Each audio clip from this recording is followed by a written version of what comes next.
Mr. Sutton? Yes. Hi, my name's Kelly. I'm just going to wash your hands real quick. I'm going to be your provider today, okay? Alright, how are you doing? Good. How are you? Alright. Today I'm going to be doing just a quick head-to-toe physical assessment on you. I'm going to be looking at everything, making notes, and talking out loud to you, okay? I'm not going to touch you without telling you what I'm doing first, though, okay? I just want you to feel comfortable. This shouldn't take more than about 10, 15 minutes, okay? Alright, so can you tell me your full name? Marshall Sutton. Okay, and do you know what today's date is? Wednesday, April 22nd, Okay, and what year is it? 2020. Alright, and do you know where you're at right now? Yeah, the health clinic. Okay, alright, good. So I would don gloves as appropriate.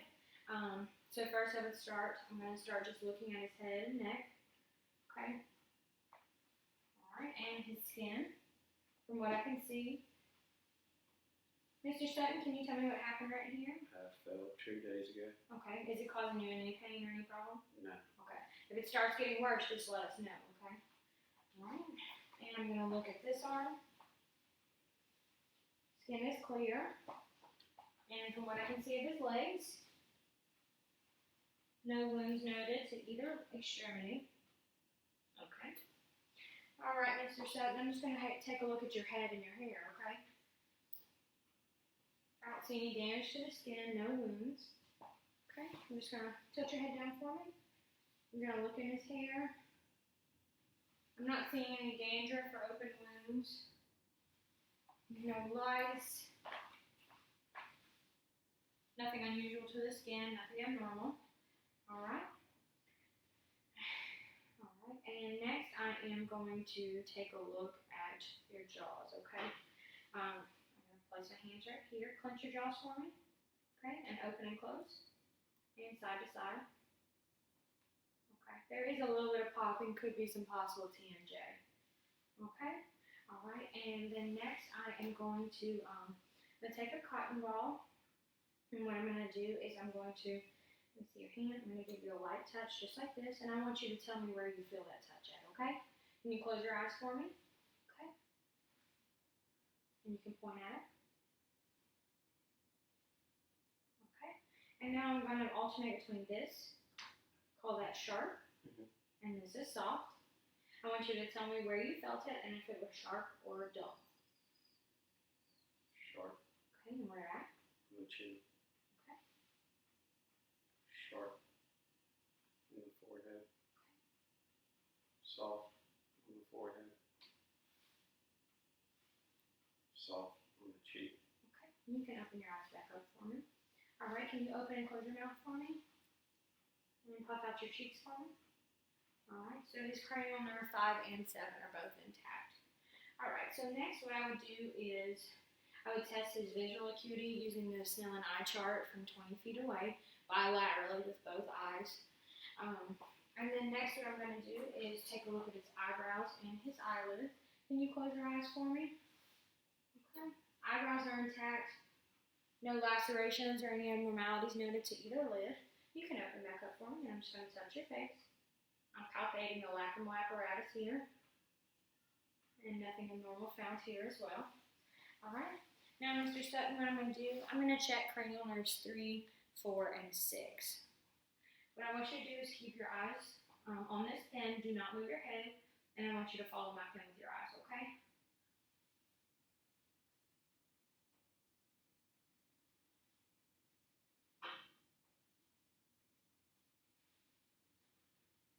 Alright. And everything appears to be within normal limits.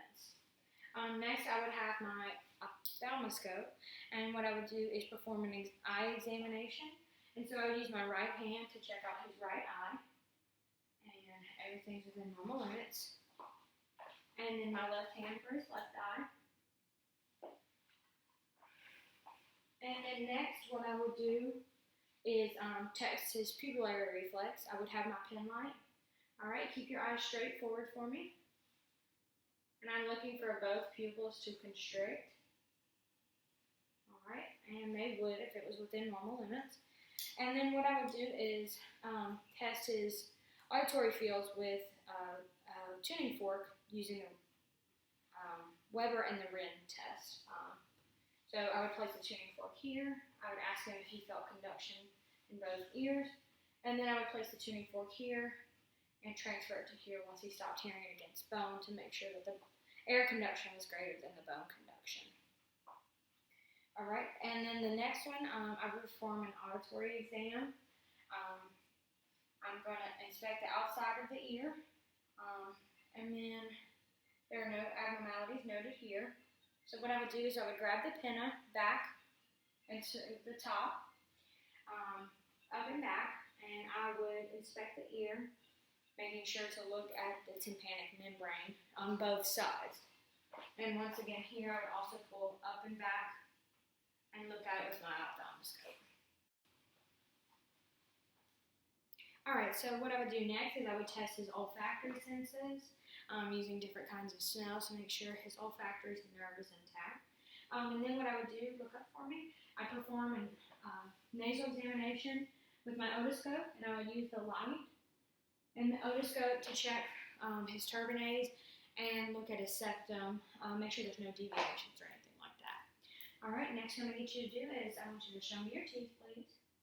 Alright, and so what I'm going to be doing, I'm going to have gloves on, I'm going to touch your mouth, I'm going to be looking at the lips, there's no abnormalities, and the gingiva, make sure there's no inflammation or anything, and I'm also inspecting his teeth at the same time. He has no missing dentition and all of his teeth are there.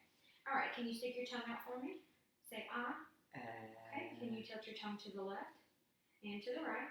So his tongue has good symmetry. Okay, open wide for me and say ah. And I would use a tongue depressor. I'm looking at his buccal mucosa as well. Make sure there's no inflammation or any kind of wounds in his tongue. And I would use my tongue depressor to press down on his tongue. And I would examine the back of his throat, looking at his tonsils, which he does have. They're not inflamed. And then I would test his swallowing reflex. And can you swallow for me? Okay, the rise of the throat is there. And I would check to make sure that the palate rises with swallowing. And I would also use my tongue depressor to check his gag reflex. All right, and open up one more time for me.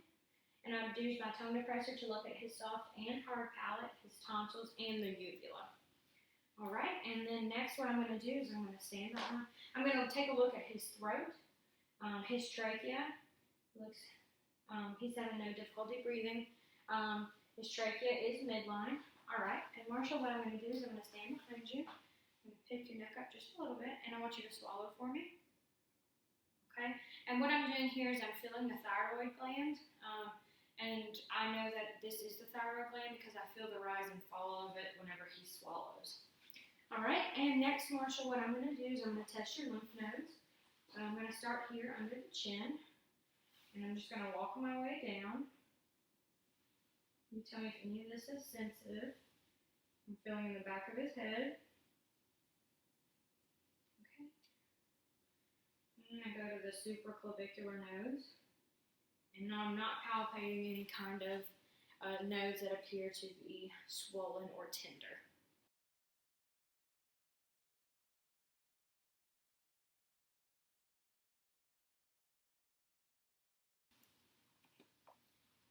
Okay, so next I'm going to be doing an assessment of your respiratory system.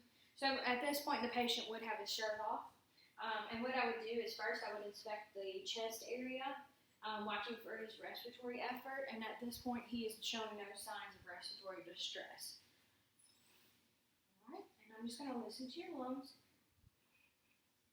And I want you to take a deep breath in and out for me. Okay. One more time. Make sure to keep your mouth open.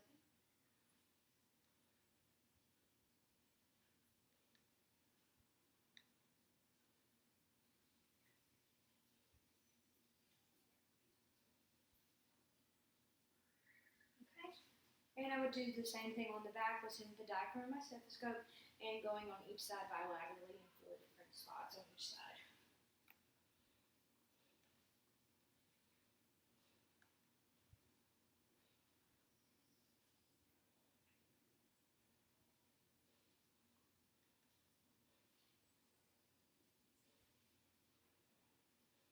Alright. Now, next thing I would do with the patient's shirt still off, I would inspect the chest to look for for the cardiovascular assessment, I would look for any, I would look for any heaves or lifts. or thrills or anything like that, vibrations that might be noticeable in the chest. On this patient, I'm not finding any. All right, Mr. Marshall, if I can get you to lay down for me, I want you to put your head right here. The patient is to be at 30 degrees for this point, and I'm checking for jugular vein distension, and I'm not noticing anything. And next what I'm going to do is I'm going to palpate for any heaves or thrills, any vibrations, which I'm not feeling with the tips of my finger pad. And I'm also going to feel with the ball of my hand, and I'm not feeling anything abnormal. All right, and then I'm going to palpate all 5 of the cardiovascular areas with my hands. This is the aortic, the pulmonic, the Erb's point, tricuspid, and mitral. I'm also checking the point of maximal impulse, which is around the 5th intercostal space along the mid-clavicular line, and this is the point where you'll feel the most movement from the heart. All right, next what I'm going to do is I'm going to listen in all areas with the diaphragm of my stethoscope.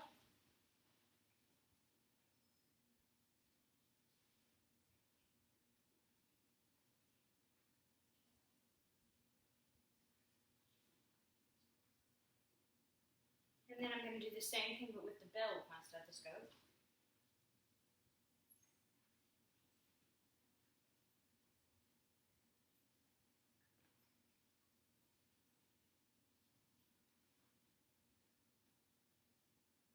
Okay, now using the bell of the stethoscope, Mr. Marshall, if you can turn to the left side, I'm going to get him to turn to the left lateral decubitus position at about 30 degrees.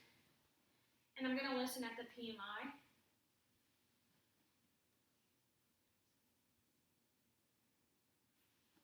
And that's for the apical impulse. Okay, and you can sit up for me. And using the diaphragm of my stethoscope, I'm going to ask the patient to take a deep breath and hold it. Okay, hold on just a minute, Mr. Sutton. Okay, lean forward for me. Deep breath, exhale, and hold it.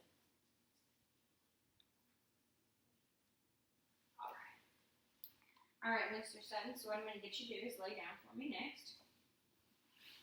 Okay, and at this point in the exam, I'm going to be checking the peripheral vascular system. Here what I would do is I would listen bilaterally to the carotid, the femoral, the iliac, and the renal arteries. And I'm going to listen to the abdominal aorta.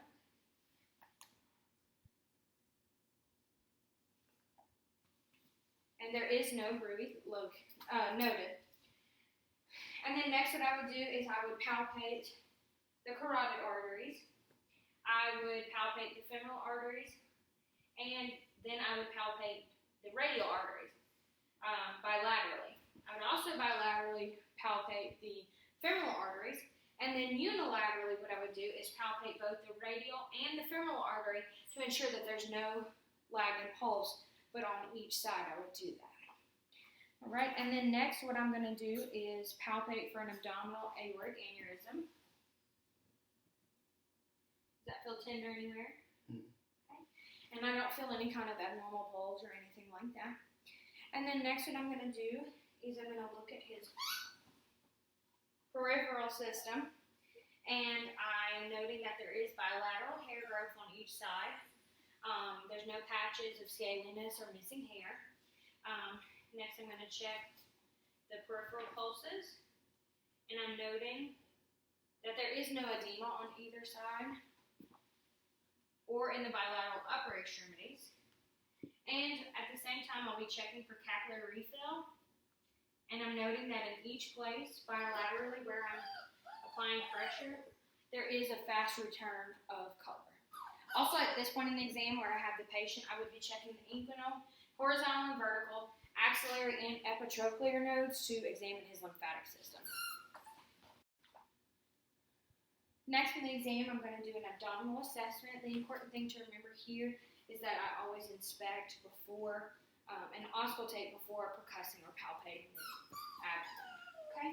So I'm looking at the abdomen with the patient with the shirt off, and I'm not noticing any abnormalities. Next, what I'm going to do is I'm going to listen in all 4 quadrants in at least 2 different places to ensure that I'm hearing vowel sounds.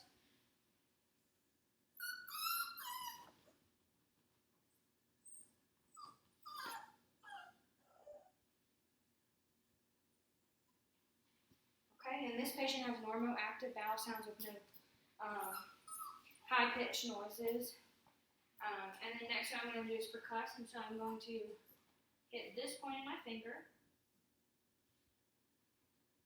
And I feel dullness over the liver and the spleen. And there is tympany in certain areas of the bowel unless there would be things like stool in the way. Okay, and then next what I would do is I would do variations of light palpation and deep palpation. Deep palpation would be used for things like kidneys and the spleen. And you can also check McBurney's point at this point to see if there is any kind of appendicitis going on. Tell me if any of this is tender.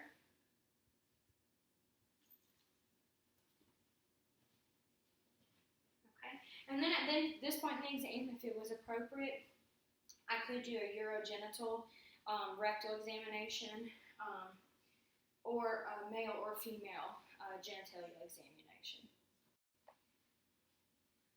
All right, so now I'm going to do a neurological system exam. Okay, come on. All right, so now I'm going to do a neurological system exam. I've already checked his gross overall neurostatus, and he is neurologically intact, no stroke or anything like that. Next, I'm going to look at both his bilateral upper extremities, looking for any muscular atrophy, and his bilateral lower extremities, and I don't see any atrophy. All right, Mr. Sutton, what I'm going to do next is I'm going to push my hands down, and I want you to try to pull up your legs against my hands. Go. Okay. Now I'm going to put them under, and I want you to try to push them towards the exam table. Okay? All right. So his strength in his bilateral lower extremities is equal and strong, and I'm going to do the same thing with the upper extremities. Same thing, push up against me. Okay? And push down. All right. And same thing, they're equal and strong in both bilateral upper extremities. Next, what I would do is I would test his deep tendon reflexes. I would do the biceps reflex, the triceps reflex, the brachioradialis, the patellar, and the Achilles reflex. And here I would also check the plantar reflex. All right, Mr. Sutton, if you could please sit up for me. Next, I would test his casual and his tandem gait, and his are both within normal limits. All right, now, Mr. Sutton, what I need you to do is I want you to stick both of your hands out and pointing both of your fingers. And looking straight ahead, I want you to touch your fingers to your nose one at a time as fast as you can while looking forward for me. Okay, you can go ahead. All right, and that's good. So he is neurologically intact in that sense as well. And lay back down for me. All right, Mr. Sutton, do you remember those sharp and soft reflexes we did earlier? Mm-hmm. Here's the soft, and here's the sharp. I want you to close your eyes, and I'm going to test your toes, okay? And the patient would have his socks off at this point. Is that soft or sharp? Soft. Sharp. Soft. Soft. Sharp. Soft. Sharp. Sharp. Sharp. All right, Mr. Sutton, for this next part, I'm going to do a musculoskeletal exam. So if you could, go ahead and stand up for me. Stand up. All right, so first I'm going to be inspecting and palpating the cervical spine. And I want you to extend your head forward for me. And let me know if any of this hurts, okay? And flex your head backwards, all the way towards the ceiling. All right. And I want you to bend your ear this way, your head this way. All right, and the other way. All right, and then I want you to look towards me and the other way. All right, no problems there? No. All right. Now I'm going to look at the shoulders and the trapezius and the paracervical muscles at that point as well during the cervical exam. Then I'm going to inspect the thoracic and the lumbar spine. All right, Mr. Sutton, I'm going to hold your hips straight, and what I want you to do is bend forward and touch your toes. All right, and up. And now I want you to lean this way, just keeping your hips straight, put your shoulders down. Okay, and the other way. All right. And then rotate towards me, keeping your hips straight. All right, another way. All right, and you can look forward. And then the next, I'm going to inspect and palpate his shoulder muscles. All right, and I'm going to get you to extend your shoulders, both of them, bilaterally. All right, and flex both of your biceps for me, and extend. Okay, I want you to rotate your hands upward, palms toward the ceiling, and back down. All right, and hold your shoulders at your sides for me, straight up. All right, and you can put them back down. All right, and next I'm going to test his hips. At this point, he's going to leave his shorts on, but at this point in the exam, you would have the patient's shorts off so that you could completely palpate the hip joints. All right, I want you to pick this right leg straight up for me. Okay, and down, and left leg, and down. And I'm not feeling any clicking or popping of the joint. All right, next you can have a seat for me. All right, I'm going to check the wrist and hands, and the fingers as well. And I would get him to flex and extend his wrist and rotate. And I would do this bilaterally to check all of those bones as well. And then I'm going to check his knees, inspect and palpate them. I would get him to extend and flex on both sides, extend and flex. And I don't see any issues with his joints here. And then next what I would do is inspect his feet, the ankles and the toes. And I would do exercises to extend and flex and rotate bilaterally both of his feet. All right, Mr. Sutton, that's the end of my exam. Do you have any questions for me? No. All right, well, thank you very much. I appreciate it. Okay? Thank you. All right.